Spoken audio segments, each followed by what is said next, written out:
La importancia de la modernización de la justicia ha vuelto a ser el protagonista de la apertura del año judicial en Aragón en un acto solemne en el Palacio de los Condes de Morata de Zaragoza, al que han asistido la presidenta de Aragón, el presidente de las Cortes y demás autoridades civiles. Los jueces, fiscales y secretarios han señalado que ahora es el momento de apostar por esta administración para hacerla más accesible a los ciudadanos. Seguiremos en este camino, interesando de la administración la prestación de buenos equipos, buenos programas, buena atención a las incidencias y buena formación.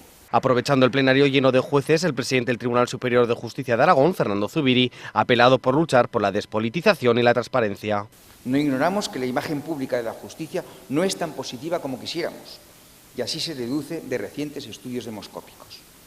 Pero os pedimos que cuidéis estas parcelas, potenciéis los gabinetes de comunicación de los tribunales y hagáis perceptible la justicia independiente, que es garantía para los ciudadanos que a ella acuden.